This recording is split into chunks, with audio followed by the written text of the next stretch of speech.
Start किया है और इसमें हमने जेड इफेक्टिव के बारे में पढ़ा है। स्टार्टिंग की जो बातें हैं, स्टार्टिंग में मैंने structure of modern periodic table यहां से पढ़ाना शुरू किया है बेटा आपको, ठीक है। ये जो उसके ऊपर वाला पार्ट है थोड़ा सा बेसिक पार्ट है, इसको मैंने बहुत ज्यादा आपको पढ़ाया नहीं है। लास्ट में मैंने कहा है थोड़ा सा इसके बारे में हम डिस्कस कर लेंगे, लेकिन मैंने जो आपको पढ़ाना शुरू किया है इस चैप्टर के बारे में वो है structure of modern periodic table. एक बार बुक भी पढ़ते रहिएगा, बहुत जरूरी होती है किताब पढ़ना। ये आपकी मॉडर्न पीरियोडिक टेबल है, ठीक है। इलेक्ट्रॉनिक कॉन्फ़िगरेशन के बारे में मैंने बताया है आपको, और इलेक्ट्रॉनिक कॉन्फ़िगरेशन करके पीरियोडिक टेबल में पोजीशन निकालना वो मैंने समझाया है ना बेटा, ठीक है। तो ये सारी बातें यहाँ पे दी गई हैं, ये सारी बातें यहाँ पे दी गई हैं, ये सब मैंने बता दिया है आपको, ठीक है। उसके बाद ब्लॉक्स कौन कौन से होते हैं, 4 ब्लॉक्स होते हैं, S block, P block, D block, F block, इन सब की जानकारी दी गई है। एफ में लैंथेनाइड होते हैं, एक्टेनाइड होते हैं। पी ब्लॉक के कैरेक्टरिस्टिक की बात हम थोड़ा सा आगे करते हैं, आगे इसलिए करते हैं कि सबसे पहले आप प्रॉपर्टीज समझ जाइए, फिर हम कैरेक्टरिस्टिक्स की बात अच्छे तरीके से कर पाएंगे। और इसलिए मैंने कैरेक्टरिस्टिक्स के बारे में अभी बहुत ज्यादा नहीं बताया है। Characteristics of S block element, P block element, D block element या एफ ब्लॉक एलिमेंट, इसके बारे में अभी मैंने नहीं बताया है। नहीं बताने का रीजन ये है कि पहले प्रॉपर्टीज समझेंगे तो कैरेक्टरिस्टिक समझ में आ जाएगा, ओके, ठीक है। तो इसलिए मैंने ये बात नहीं बताया। उसके बाद मेरा जो अगला टॉपिक था that was effective nuclear charge. मैंने साइज की बात की थी, पीरियोडिक टेबल की बात की थी, और वहां से मैंने इफेक्टिव न्यूक्लियर चार्ज के बारे में बताया है, ठीक है। सब ठीक चल रहा है किताब से? Yes sir. ठीक है। किताब जरूर पढ़ते रहिएगा बेटा, अपनी अपनी किताब जरूर पढ़ते रहिएगा। और मैंने आपको इफेक्टिव न्यूक्लियर चार्ज के बारे में बताया विच इज जेड इफेक्टिव, और जिसकी वैल्यू जेड माइनस सिग्मा होती है। सिग्मा शील्डिंग कांस्टेंट या स्क्रीनिंग कांस्टेंट, या फिर चूंकि स्लेटर ने इसके बारे में बताया था, कई बार इसको स्लेटर्स कांस्टेंट भी कहते हैं। ये बात मैंने बताई है अभी तक आपको। इसके बाद मैंने आपको साइज के बारे में बताया, periodic table, periodic trends in physical properties, कौन कौन सी प्रॉपर्टीज के बारे में बताया। तो मैंने एटॉमिक रेडियस के बारे में बताया। एटॉमिक रेडियस के बारे में मैंने आपको अभी बता ही रहा हूं, अभी चल ही रहा है, कहानी चल रही है, ठीक है, अभी कहानी चल ही रही है, ठीक है। इसमें तो आयनिक रेडियस अभी बताना है मुझे, यहाँ पे लिखा गया है आयनिक रेडियस। बाकी सारे रेडियस मैं थोड़ा सा और डिटेल में ही मैंने आपको समझाया है, जो किताबों में दिया गया है उससे मैं थोड़ा सा डिटेल में ही रहा हूं। मैं किताबों में सिर्फ और सिर्फ एक तरह के रेडियस की बात की गई है, कोवेलेंट रेडियस की। मैंने आपको बताया कोवेलेंट रेडियस भी होता है, मेटेलिक रेडियस भी होता है, आयनिक रेडियस भी होता है, और वॉन्डरवॉल रेडियस भी होते हैं। बताइएगा, ठीक है, क्लियर है? ठीक है। तो ये सारी बातें मैंने बताई है बेटा, ये सारी बातें मैंने बताई है। किताब में आपके सिर्फ कोवेलेंट रेडियस के बारे में दिया गया है। देखिएगा, 2 क्लोरीन के बारे में कोवेलेंट रेडियस के बारे में दिया गया है, थोड़ा सा मेटेलिक रेडियस के बारे में बता दिया गया है। ये जो बेरिलियम वाला दिख रहा है आपको डायग्राम, ये मेटेलिक रेडियस है, नीचे कोवेलेंट रेडियस है। आयनिक रेडियस भी बताया गया है, वो मैं अभी डिस्कस करने वाला हूं आयनिक रेडियस के बारे में। इसके अलावा वॉन्डरवॉल रेडियस भी होता है, उसकी भी बात हमने की है। हालांकि अभी और बातें करनी है, अभी खत्म नहीं हुआ है वो टॉपिक, अभी खत्म नहीं हुआ है। साइज अभी मेरे हिसाब से खत्म नहीं हुआ है, ठीक है। तो हमारा जो टॉपिक चल रहा है बेटा वो साइज चल रहा है, जिसमें हम रेडियस की बात कर रहे हैं। Is it clear? बताइएगा। Yes sir. किताब में आपको, किताब में बुक में 7वां चैप्टर है बेटा, 7वां चैप्टर आप देखेंगे आपको मिल जाएगा। 7वां चैप्टर एनसीईआरटी बुक में ये आई थिंक पहला, दूसरा, तीसरा चैप्टर, थर्ड है सर, थर्ड एनसीईआरटी बुक में तीसरा चैप्टर, बिल्कुल। पार्ट 2 में ना सर? क्या बेटा? पार्ट 2 में ना, केमिस्ट्री पार्ट 2? पार्ट 1 में है, पार्ट 1 पहली किताब है, पार्ट 1। पार्ट 1 में आ जाइए, ठीक है बेटा। पार्ट 1 में मैंने आपको बताया था कौन सा, ये वाला तीसरा चैप्टर है। और बुक जरूर पढ़ते रहिएगा। सर कॉलेज शुरू होने के बाद एनसीईआरटी वाइज पढ़ाते हैं क्या? क्या बेटा, क्या कह रहे हैं? कॉलेज शुरू होने के बाद आप एनसीईआरटी वाइज पढ़ाते हैं क्या सर? एनसीईआरटी भी पढ़ाते हैं बेटा, बेसिक आपका जो बोर्ड की किताब है वो भी पढ़ाते हैं, सबको मिला जुला के पढ़ाते हैं बेटा। हम ऐसी चीज देते हैं, ऐसी चीज पढ़ाते हैं जिससे थोड़ा सा अगर सीईटी के थोड़ा सा ऊपर लेवल का भी क्वेश्चन आ गया तो आप कर पाए। समझ रहे हैं बात को? तो सीईटी भी उसमें कवर होता है, उसमें एनसीईआरटी भी कवर कराते हैं बेटा। इस तरह से पढ़ाते हैं कि एक होलिस्टिक नॉलेज आपको जनरेट हो। समझ रहे हैं बात को? और सर नीट के लिए सिर्फ एनसीईआरटी पढ़ाते हैं क्या? नीट के लिए तो सिर्फ एनसीईआरटी चलता है बेटा, एनसीईआरटी सिर्फ पढ़ाते हैं, बिल्कुल नीट में सिर्फ एनसीईआरटी। सर स्टेट बोर्ड की बुक है ना, उसमें वो एटॉमिक रेडियस उतना डिटेल में नहीं है, पर एनसीईआरटी में है। एनसीईआरटी में है, बिल्कुल बिल्कुल बिल्कुल हाँ सर, एनसीईआरटी में है। हम जब पढ़ाते हैं तो बेटा हम इस तरह से पढ़ाते हैं कि थोड़ा सा डिटेल भी आपको बता पाए, थोड़ा सा डिटेलिंग में जा पाए। क्योंकि देखिएगा एक चीज तो है, महाराष्ट्र बोर्ड की सर book जो है एनसीईआरटी ना, में कितने चैप्टर्स है 11th क्या को? क्या बेटा? एनसीईआरटी के कितने चैप्टर्स है नीट के लिए 11th के केमिस्ट्री के? यार ऐसे गिना तो नहीं है, लेकिन आई थिंक 15 16 17 चैप्टर्स हैं टोटल 11th में, और उतने ही करीब 12 में। 16 17 आई थिंक है मेरे हिसाब से, एग्जैक्ट मैंने गिना नहीं है। सर हाँ बेटा। कॉलेज की नोट्स कब मिलेंगी? कॉलेज की नोट्स हार्ड कॉपी चाहिए क्या? हाँ सर। हार्ड कॉपी आप आके ले लीजिए। Yes sir. आके ले लीजिएगा हार्ड कॉपी, जब आएंगे तो मिल जाएगी आपको, सब कुछ मिलेगा बेटा। अभी नहीं ओके दे सर। पा सर रहे नोट्स इसलिए मतलब सॉफ्ट कॉपी। एनसीईआरटी की बुक ये मतलब नोट्स होती है क्या सर? एनसीईआरटी की बुक क्या? नोट्स वो हम कॉलेज से मिली के वो मतलब कौन से मतलब क्या होता है वो? आपको एनसीईआरटी की बुक नहीं मिलेगी, आपको जैसे मैंने नोट्स जो भेजा है ना, प्रॉब्लम्स जिसमें रहेंगे, कुछ थियरी रहेगी, वो आपको मिलेगा बेटा। सर क्वेश्चन समझ रहे किस हैं? टाइप के आते हैं? क्या बेटा? क्वेश्चन किस टाइप के आते हैं इस चैप्टर से? क्वेश्चन अभी आएंगे, क्वेश्चन करेंगे, जैसे हमने इलेक्ट्रॉनिक कॉन्फ़िगरेशन में खूब सारे क्वेश्चंस किए थे, यहाँ भी क्वेश्चंस करेंगे, बताते चलेंगे समय समय पे, जैसे एक टॉपिक हम खत्म हो कौन सी जाएगा बुक बेटा लें? तब क्वेश्चन हम ले सर पाएंगे। केमिस्ट्री के लिए कितने टीचर है? केमिस्ट्री के क्या कितने टीचर्स है? कितने टीचर्स हैं? सर हाँ गूगल पे ना सीबीएसई क्लास के पार्ट 1 एंड पार्ट 2 आ रहे हैं, लेकिन नीचे नहीं आ रहे एनसीईआरटी के, मैं सिर्फ भेज दूंगा, चैप्टर वाइज। मैं ग्रुप में डाल दूंगा बेटा, मैं ग्रुप में डाल दूंगा, डोंट वरी। ठीक है, सर लिंक भी सर मैं लिंक भी सर डाल दूंगा, लिंक भी डाल दूंगा बेटा। हाँ सर सर हम कौन सी ले? आप किसके लिए है बेटा? अगर नीट में है तो एनसीईआरटी मस्ट है। Okay sir. एंड सर अगर सर अगर जेई में है तो जेई के लिए अगर आप प्रिपेयर कर रहे हैं तब तो एनसीईआरटी तो मतलब है ही है मस्ट। सीटी के लिए आप अपनी बोर्ड की बुक पढ़िए, लेकिन उसके अलावा नीट, या अगर नीट में है या जेई में है तो आपको एनसीईआरटी पढ़ना तो मस्ट ही है बेटा। एनसीईआरटी के अलावा अगर जेई में है तो फिजिकल केमिस्ट्री के लिए नरेंद्र अवस्थी वाली बुक सॉल्व करनी जरूरी है। ऑर्गेनिक के लिए एक एमएस चौहान होती है। इनऑर्गेनिक के लिए आप ओपी टंडन भी ले सकते हैं, that is more than sufficient. Sir NEET के लिए कौन से बुक्स यूज होता है वो से बताइए ना डिटेल नीट में। के लिए मैंने बताया था बेटा, इनऑर्गेनिक के लिए ओपी टंडन ले लीजिए। ऑर्गेनिक के लिए सर से पूछिएगा, जेपी सर से, क्योंकि ऑर्गेनिक जेपी सर पढ़ाएंगे आपको, तो वो रिकमेंड करेंगे वो बुक।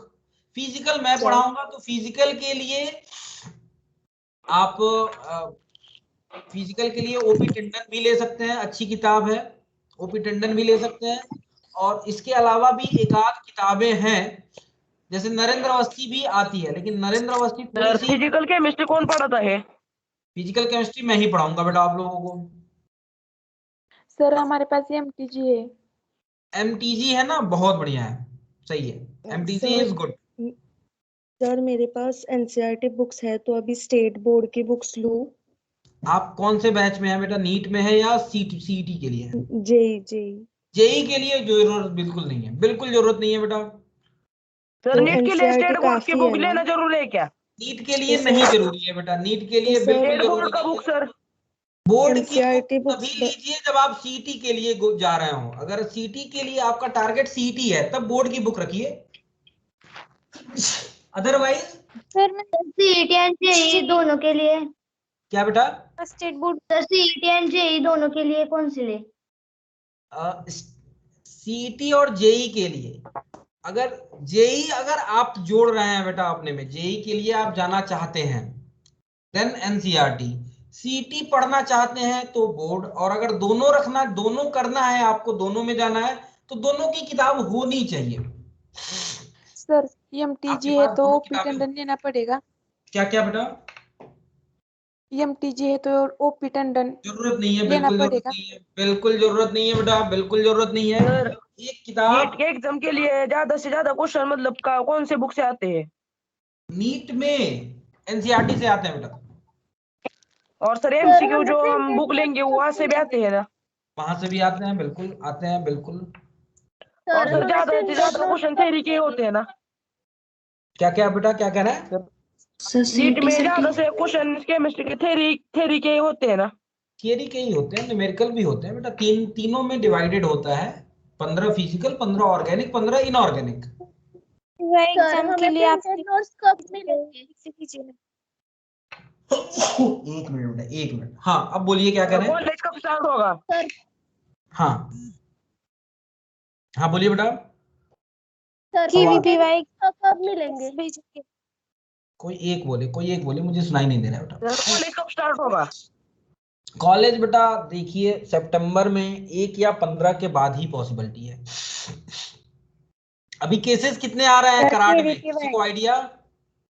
पर डे केसेस कितने हैं? Sir please start sir fixing. 12th का कॉलेज शुरू मतलब 12th का कॉलेज अब है कि नहीं? 12 वाला भी अभी कोई कुछ नहीं स्टार्ट हुआ है बेटा, अभी सब घर से पढ़ रहे हैं। अभी कोई पढ़ नहीं रहा है, कोई कॉलेज बंद है पूरा, बिल्कुल। सर पढ़ाई शुरू करते। हाँ पढ़ाई शुरू सर करते प्लीज हैं। स्टार्ट बहुत बातें हो हाँ गई, सर। बहुत बातें हो गई। सर केवीपीवाई एग्जाम के लिए नोट्स भेजेंगे ना आप? अच्छा हाँ मैं भेज दूंगा बेटा, मैं भेज दूंगा, मैं भेज दूंगा, आज भेज दूंगा, ठीक है। कौन सी बुक पढ़ना चाहिए सर? केवीपीवाई के लिए कौन सी बुक पढ़नी चाहिए? केवीपीवाई के लिए आप जो पढ़ रहे हैं वही पढ़िए अभी फिलहाल। अभी अलग से कुछ करने की जरूरत नहीं है, जब एग्जाम आएगा तो उस समय आपको थोड़ा सा अलग से मैं बता दूंगा क्या करूंगा, क्या करना है अलग से। और केवीपीवाई में मैथ भी होता है क्या सर? क्या होता है? मैथ होता है क्या केवीपीवाई के लिए? सब होता है बेटा, मैथ्स भी होता है, फिजिक्स भी होता है, केमिस्ट्री भी होती है, बायो भी होता है। सर जो आपने केवीपीवाई कौन दे सकते हैं? बायो वाले स्टूडेंट दे सकते हैं क्या क्या? एग्जाम? सभी दे सकते हैं, सभी दे सकते हैं, केवीपीवाई सभी दे सकते फिर हैं। सर बायोलॉजी जिसका सर सब्जेक्ट बायोलॉजी है वो कि मैथ्स का भी फिर दे सकते हैं क्या? देना ही है बेटा, बायो हो मैथ्स हो, आपको चारों देने हैं। सर केवीपीवाई के लिए ओनली स्टेट बोर्ड किया तो चलता है क्या? स्टेट बोर्ड से नहीं चलेगा बेटा केवीपीवाई, एग्जाम टफ होता है, एग्जाम जो आता है वो थोड़ा टफ आता है बेटा। चलिए अब बढ़ते हैं, अब आगे बढ़ते हैं। चलिए तो हमने हाइड्रोजन और हीलियम के लिए देखा था साइज का ट्रेंड।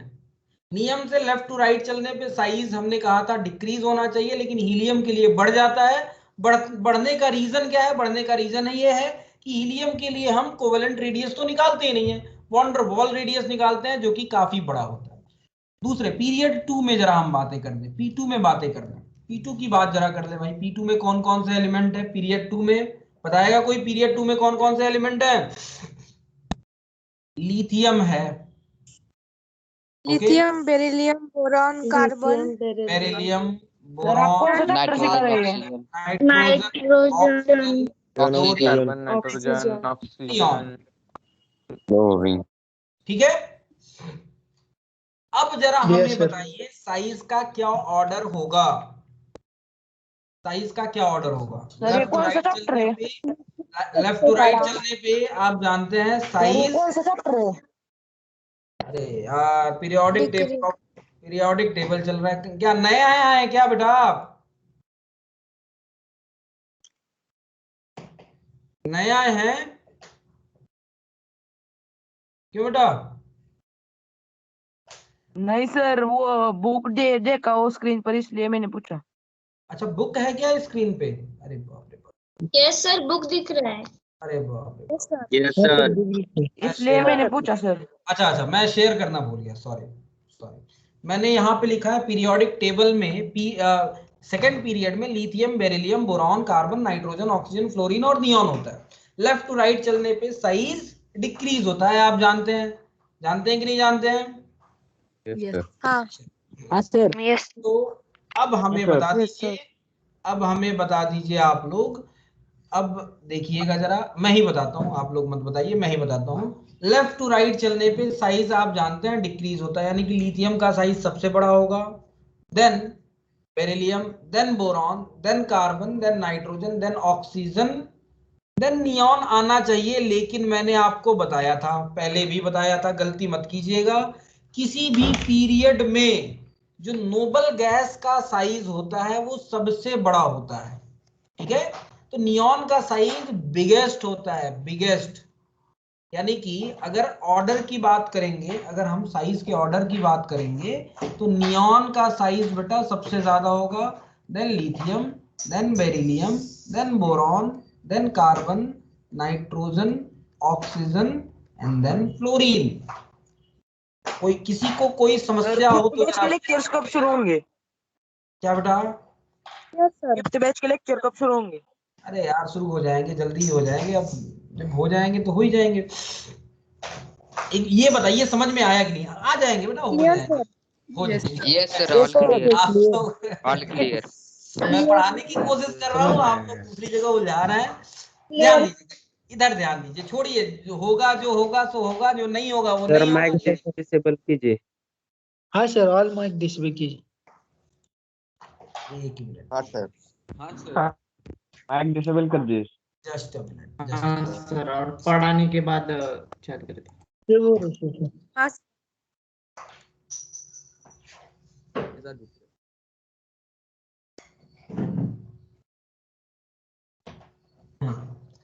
अभी मैं सबको म्यूट कर चुका हूं। अब थोड़ा सा देखिएगा बेटा, ठीक है? अब थोड़ा सा देखिएगा, अपने जब भी डाउट्स हो एक पेज पे लिखिएगा, लास्ट चैप्टर मींस जब लेक्चर खत्म होगा उसके एंड में आपके डाउट्स लूंगा।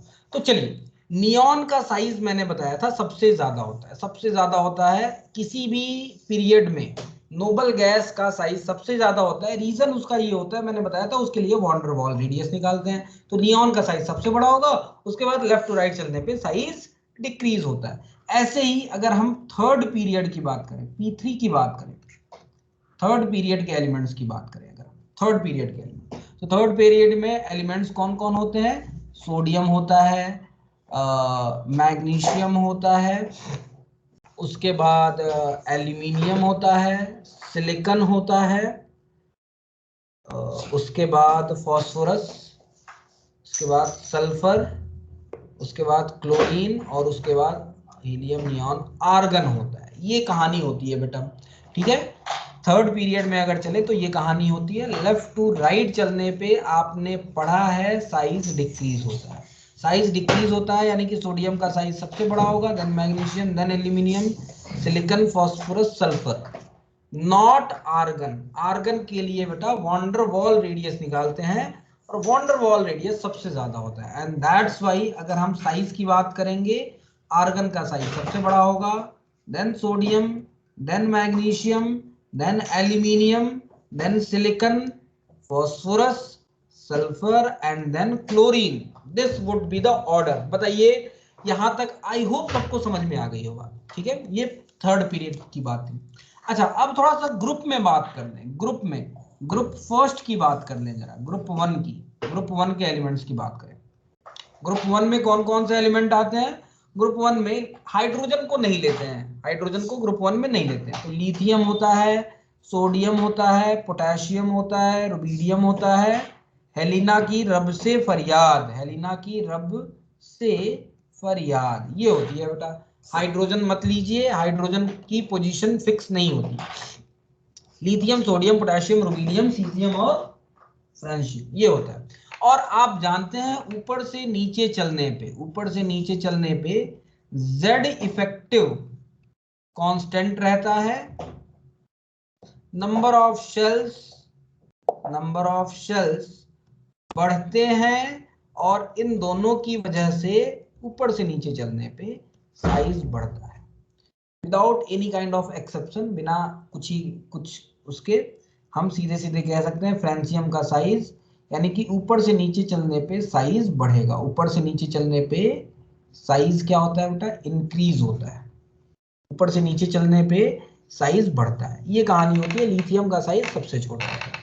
सिमिलरली अगर हम ग्रुप 2 में बात कर लें, ग्रुप 2 में बात कर लें, ग्रुप 2 में, तो ग्रुप 2 में कौन कौन से एलिमेंट होते हैं, तो सेकेंड ग्रुप में होते हैं आपका बेरिलियम, मैग्नीशियम, कैल्शियम, स्ट्रांसियम। बेटा मांगे कार, स्कूटर, बाप, राजी। Beryllium, magnesium, calcium, strontium, barium और रेडियम, ये होता है बेटा। ठीक है, अगेन सेम कहानी, ऊपर से नीचे चलने पे साइज क्या होता है, इंक्रीज होता है। ऊपर से नीचे चलने पे साइज बढ़ता है, और साइज के बढ़ने की वजह से रेडियम का साइज सबसे ज्यादा होगा, then barium, then strontium, then calcium, then magnesium, और बेरिलियम सबसे छोटा होगा। यहां तक कोई डाउट है किसी को? यहां तक जरा मैं अनम्यूट करता हूं 2 मिनट के लिए। किसी को डाउट हो तो अपने डाउट्स वो आप पूछेंगे। ठीक है, जस्ट अ मिनट, मैं आप लोगों को अनम्यूट करता हूं। तो जस्ट अ मिनट, क्या करना है,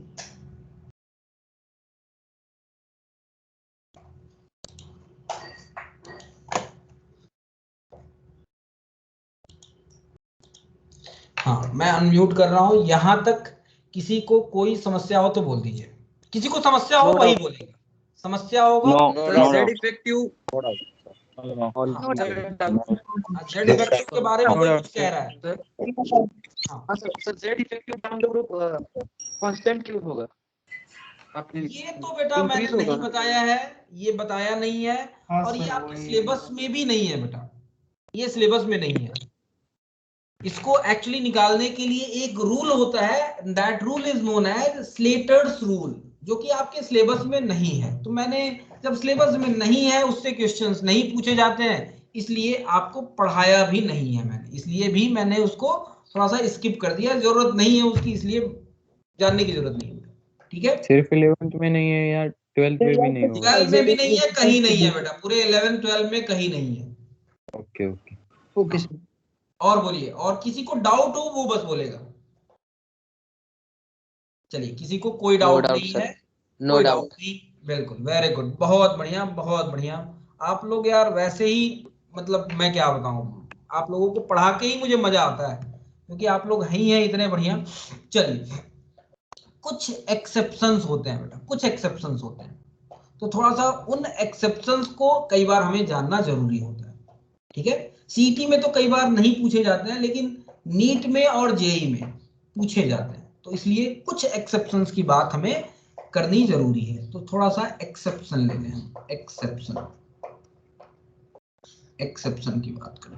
2-3 तरह के एक्सेप्शंस होते हैं। जो सबसे पहला एक्सेप्शन होता है ना बेटा, वो डी ब्लॉक में होता है। डी ब्लॉक में 3D सीरीज याद है? Yes sir. बिल्कुल, तो 3D सीरीज की अगर हम बात करें, 3D सीरीज की बात करें अगर, तो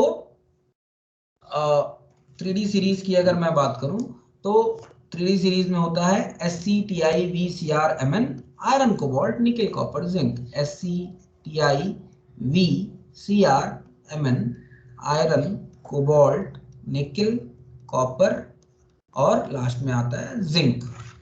ठीक है, ये 3D सीरीज कहलाता है।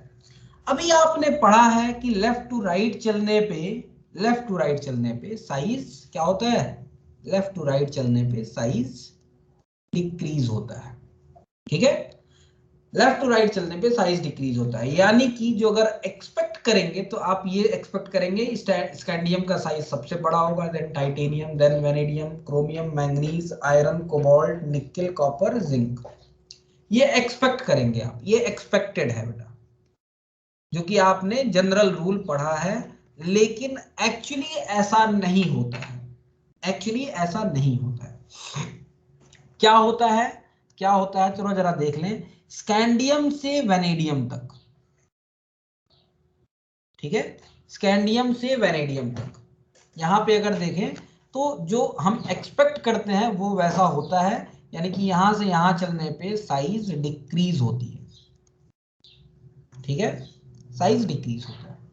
अच्छा, क्रोमियम से कोबाल्ट तक ये एक अप्रोक्सीमेट ट्रेंड है, बेटा एग्जैक्ट ट्रेंड भी बताऊंगा लेकिन एक अप्रोक्सीमेटली बता रहा हूं। तो क्रोमियम से कोबाल्ट तक क्या होता है, साइज ऑलमोस्ट कांस्टेंट रहता है, ना चेंज होता है, ना बढ़ता है, ना घटता है।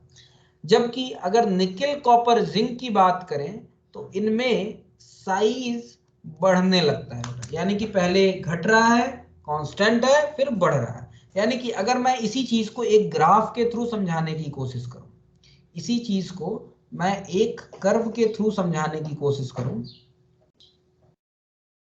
इसी बात को मैं एक कर्व के थ्रू समझाने की कोशिश करूं, तो वो कर्व कुछ ऐसा आता है बेटा, ऐसा।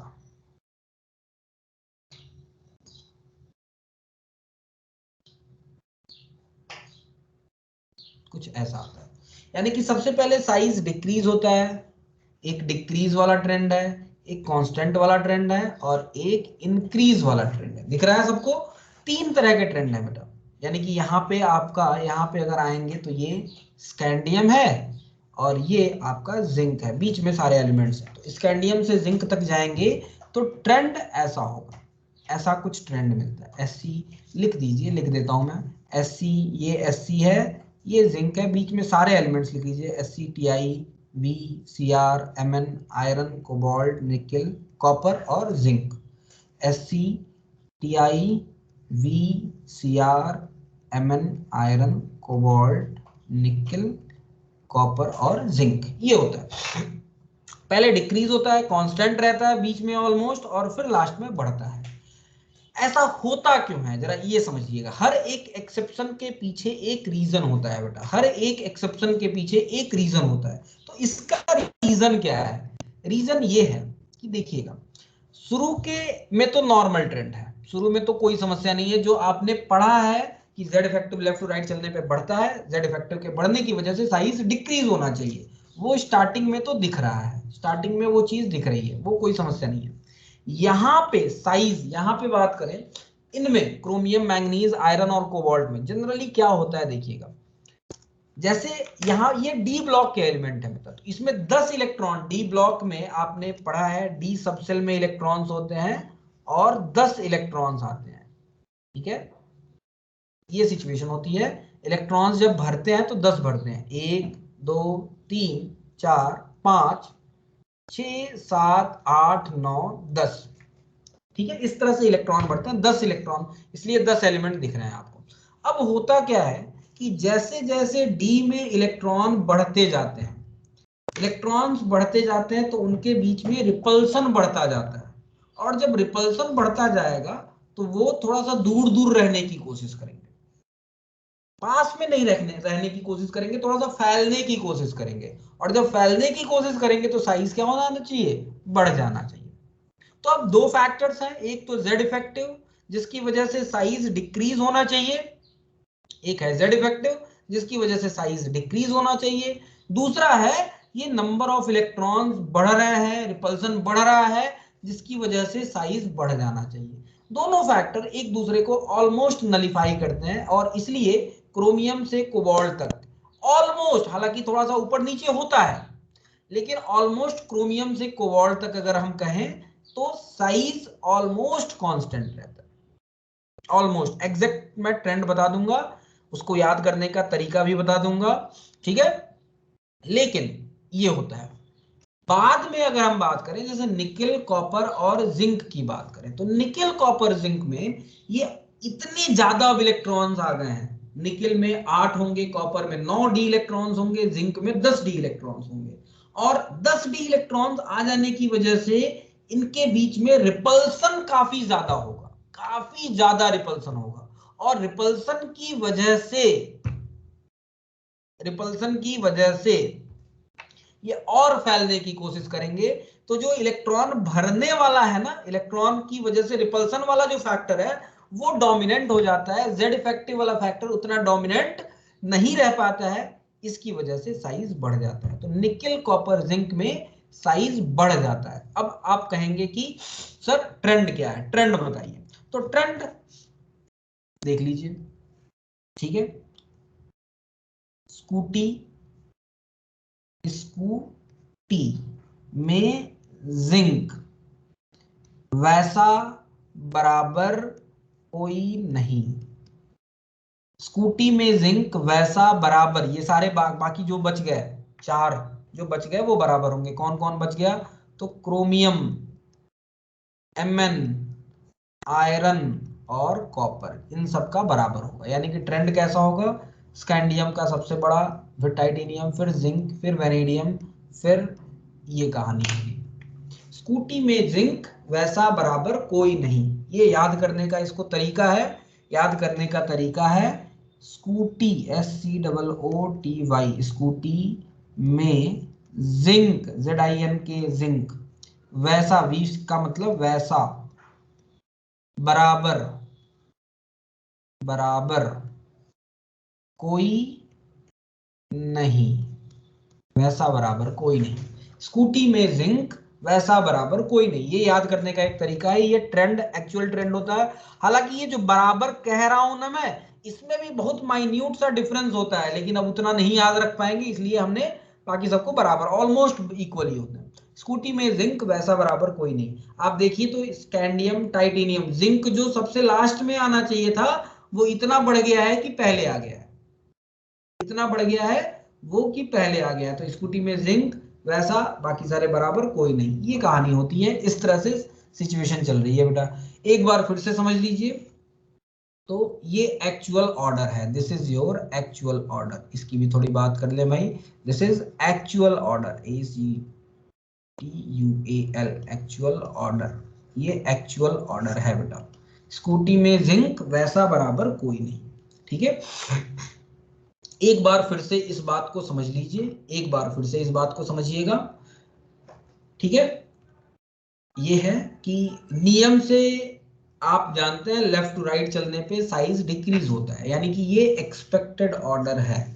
स्कैंडियम का सबसे बड़ा, फिर टाइटेनियम, फिर वैनेडियम, फिर chromium, manganese, iron, cobalt, nickel, copper, zinc, ये ट्रेंड होना चाहिए। लेकिन ऐसा ट्रेंड नहीं होता है, कर्व कुछ इस तरह का आता है, पहले डिक्रीज होता है, फिर कांस्टेंट होता है, फिर बढ़ने लगता है, ठीक है।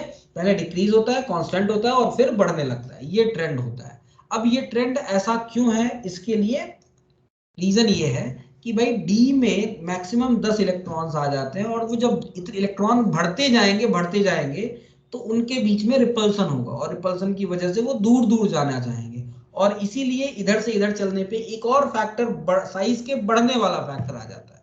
साइज के बढ़ने वाला भी फैक्टर है, साइज के घटने वाला भी फैक्टर है। तो शुरू में तो साइज के घटने वाला फैक्टर डोमिनेंट है, बीच में दोनों फैक्टर एक साथ काम कर रहा है, बाद में साइज के बढ़ने वाला फैक्टर डोमिनेंट हो गया, जिसकी वजह से साइज बढ़ने लगी। अब मैं आपको अनम्यूट करता हूं, अब आप अपने डाउट्स पूछेंगे आप, ठीक है।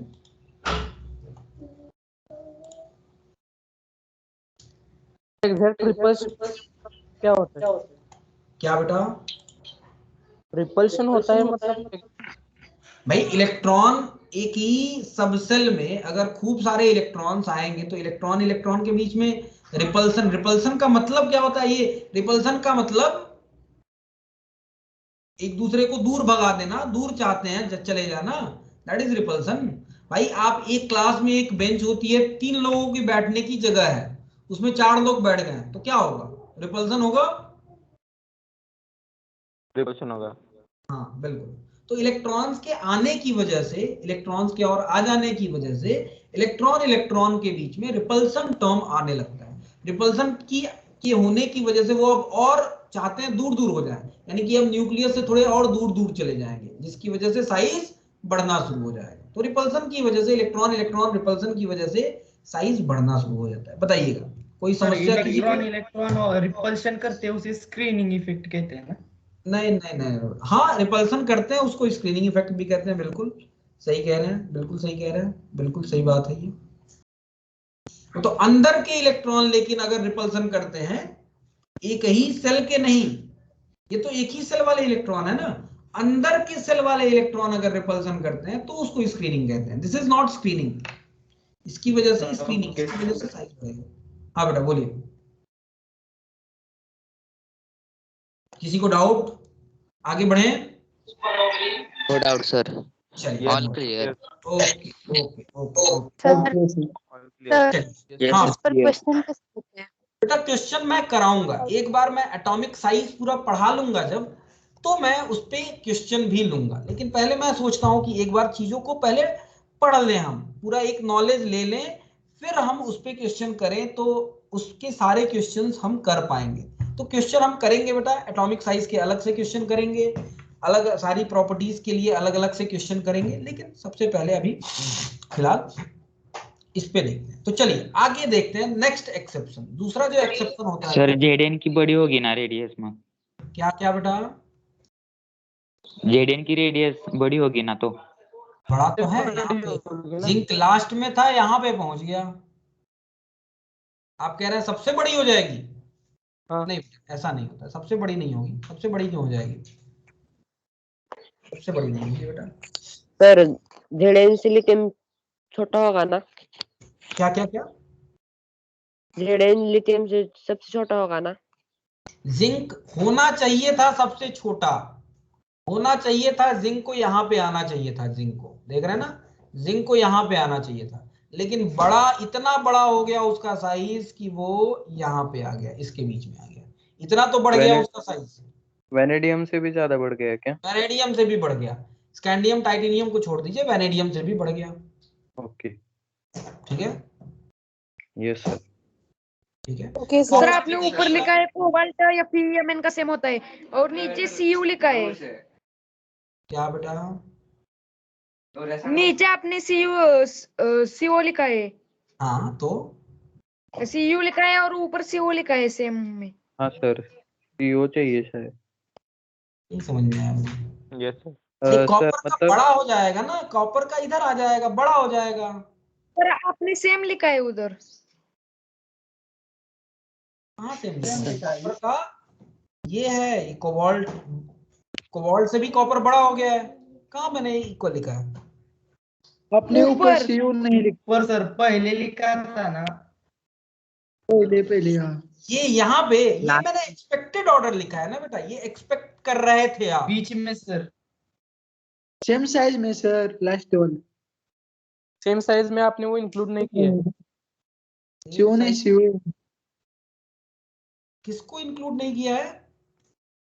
सीयू सर को वो सर। ये कह रहे हैं कि आपने जो ऊपर बताया कि अप्रोक्सीमेट सेम होगा, उसमें कॉपर है और ही कोबाल्ट है और कॉपर नहीं है, और नीचे जो आपने लिखा है उसमें कोबाल्ट नहीं है पर कॉपर है।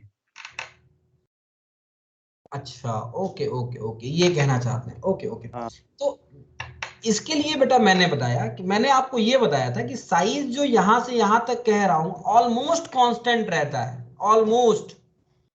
थोड़ा सा कोबाल्ट का घट जाता है और कॉपर का बढ़ जाता है रिपल्सन की वजह से। आई बात समझ में? एक्चुअल ट्रेंड ये है बेटा, एक्चुअल ट्रेंड यही है और ये एकदम सही है, इसमें कोई समस्या नहीं है।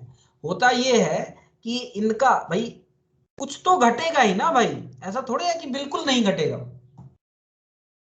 ऐसा नहीं है। एक्सेप्शन को छोड़ के भी क्रोमियम मैग्नीज और उनका ऑलमोस्ट सेम होता है क्या?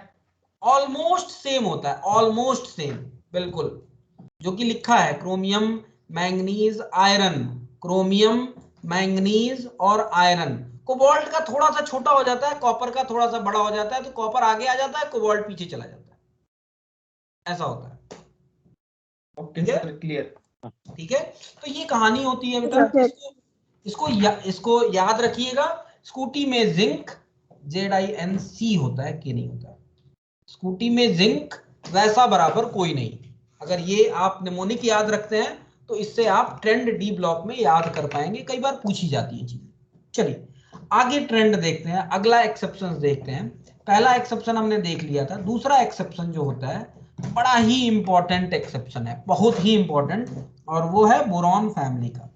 बोरॉन फैमिली में, बोरॉन फैमिली, इसमें भी एक्सेप्शन होता है बेटा। ठीक है, एक्सपेक्ट क्या कर रहे हैं आप बोरॉन फैमिली में? तो बोरॉन, एल्यूमिनियम, बैगन, आलू, गाजर इन थैला, boron, aluminium, gallium, indium, thallium. आप क्या एक्सपेक्ट कर रहे हैं? ऊपर से नीचे चलने पे साइज बढ़ना चाहिए, यानी कि आप एक्सपेक्ट कर रहे हैं, ये एक्सपेक्टेड है बेटा, लिख दूं मैं, लिख दूं, ये जो लिखा है वो एक्सपेक्टेड है, दिस इज एक्सपेक्टेड, ठीक है। एक्चुअली में ऐसा नहीं होता है।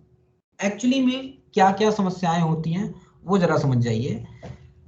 एल्यूमिनियम और गैलियम का साइज उल्टा हो जाता है, उल्टा हो जाता है। एल्यूमिनियम और गैलियम का साइज अपोजिट हो जाता है। गैलियम का साइज नियम से बड़ा होना चाहिए एल्यूमिनियम से, लेकिन होता है छोटा, और इनमें भी ऑलमोस्ट कांस्टेंट रहता है। हाँ बेटा बोलिए, कोई कुछ कह रहा है? नहीं कह रहा है, चलिए मैं थोड़ा सा म्यूट कर दूं आपको। हाँ ओके, चलिए। तो बोरॉन फैमिली में भी एक एक्सेप्शन, और ये एक्सेप्शन सबसे इंपॉर्टेंट है क्योंकि सबसे ज्यादा इस एक्सेप्शन के बारे में पूछा जाता है। तो एक्चुअल ऑर्डर क्या होता है बोरॉन फैमिली का? बोरॉन फैमिली का एक्चुअल ऑर्डर जो होता है वो होता है boron, then gallium, then indium, sorry then aluminium, then indium और देन थैलियम। मैं डेटा भी लिखता हूं आपको यहाँ पे सो दैट समझ में आए, ये ऑर्डर होता है बेटा, ठीक है। यानी कि इन दोनों में, एल्यूमिनियम और गैलियम में अपोजिट हो गया। क्यों अपोजिट हो गया बताऊंगा, थोड़ा सा डेटा लिख दूं पहले। तो बोरॉन का जो डेटा होता है पिकोमीटर में 85 पिकोमीटर होता है, गैलियम का होता है 135,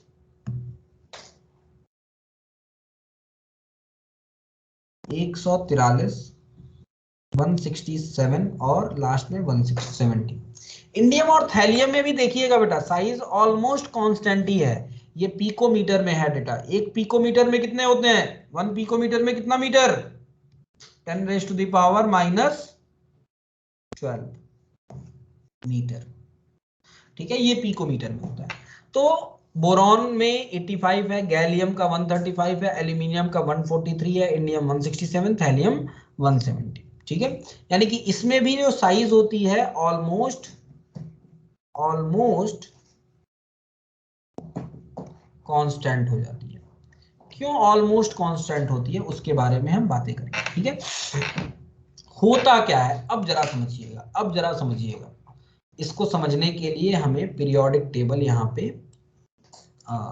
लाना पड़ेगा। तो मैं जरा पीरियोडिक टेबल यहीं पे लाता हूँ, आपके इसमें ही है पीरियोडिक टेबल। तो वो पीरियोडिक टेबल में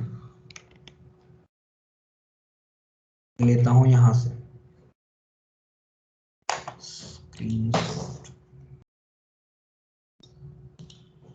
स्नैप कर लेता हूं।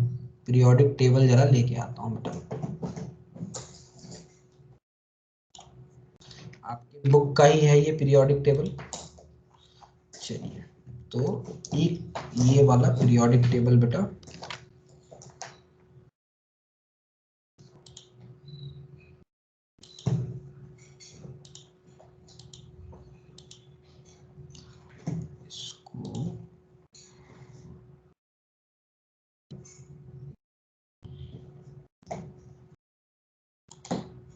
घुमा सकते हैं क्या? घूमेगा नहीं तो काम नहीं चलेगा। रोटेट, हाँ गुड।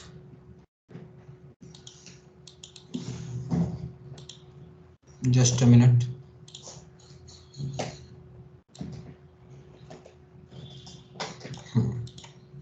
ये आपका पीरियोडिक टेबल है, आपके बुक से ही मैंने ये पीरियोडिक टेबल लिया भी है। चलिए जरा समझिएगा, ये आपका है बोरॉन, ये है एल्यूमिनियम, ये है गैलियम। जरा सिचुएशन समझिएगा, इसकी पोजीशन समझिएगा। बोरॉन से एल्यूमिनियम में कोई समस्या नहीं है, लेकिन जैसे ही आप एल्यूमिनियम से गैलियम में जाते हैं साइज घट जाता है। गैलियम का साइज नियम से बढ़ना चाहिए था लेकिन डिक्रीज हो जाता है। बोरॉन से एल्यूमिनियम में जाने पे बढ़ता है, लेकिन जैसे ही एल्यूमिनियम से गैलियम में जाते हैं साइज घट जाता है। अब साइज डिक्रीज क्यों होता है उसको जरा हमें समझना है। तो यहाँ पे जो फैक्टर काम करता है वो फैक्टर है आपका ये वाला, ये 10d इलेक्ट्रॉन, ये 10d इलेक्ट्रॉन्स फैक्टर का काम करते हैं। समझिएगा जरा इस बात को, डिटेल में समझिएगा, टाइम कम है हमारे पास, लेकिन फिर भी इस बात को समझ लेते हैं पहले, फिर उसको लिख भी लेंगे। होता यह है कि बोरॉन से एल्यूमिनियम में जाने पे 8 इलेक्ट्रॉन्स बढ़े, एल्यूमिनियम से गैलियम में गए आप तो 18 आपने ऐड किया, यानी कि 10 एक्स्ट्रा डी इलेक्ट्रॉन, 10 इलेक्ट्रॉन बढ़े, और वो इलेक्ट्रॉन जो बढ़े वो डी में थे, वो डी में थे। और आप जानते हैं शील्डिंग के बारे में, फैक्टर्स अफेक्टिंग शील्डिंग की बात की थी मैंने, तो आपको बताई थी एस की शील्डिंग सबसे ज्यादा होती है, then P, then D and then F. D की शील्डिंग पुअर होती है। ये जो 10 एलिमेंट्स आए हैं ना, उसकी वजह से 10 डी इलेक्ट्रॉन्स आए हैं, 10 इलेक्ट्रॉन्स आए हैं जो कि डी सबसेल में आए। डी सबसेल की शील्डिंग पुअर होती है। पुअर शील्डिंग की वजह से 10 डी इलेक्ट्रॉन्स तो आए, लेकिन वो उतनी शील्डिंग कर नहीं पाया। डी इलेक्ट्रॉन्स इतनी शील्डिंग कर नहीं पाता है, ठीक है, डी इलेक्ट्रॉन्स इतनी शील्डिंग नहीं कर पाता है क्योंकि उसकी शील्डिंग पुअर होती है। मैंने आपको बताया था एस की शील्डिंग सबसे ज्यादा होती है, then P, then D and then F. तो डी की शील्डिंग पुअर होती है। शील्डिंग पुअर होने से क्या होगा, अंदर के इलेक्ट्रॉन्स बाहर के इलेक्ट्रॉन्स को न्यूक्लियस के अट्रैक्शन से नहीं बचा पाएंगे, और नहीं बचा पाएंगे तो वो और पास में आ जाएगा, और पास में आ जाने की वजह से साइज क्या हो जाएगा, डिक्रीज हो जाएगा, और पास में आ जाने की वजह से साइज डिक्रीज हो जाएगा। तो वही कहानी यहाँ पे चलती है बेटा, एग्जैक्ट यही कहानी चलती है।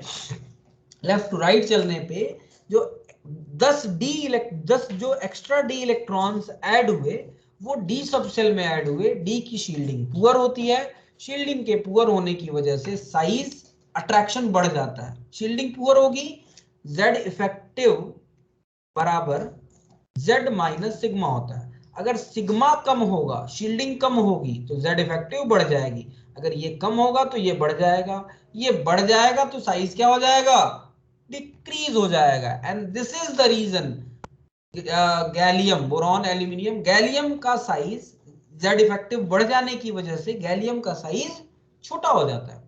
ओके, तो बोरॉन से एल्यूमिनियम में चलने पे तो साइज बढ़ता है, लेकिन एल्यूमिनियम से गैलियम में चलने पे साइज डिक्रीज होता है।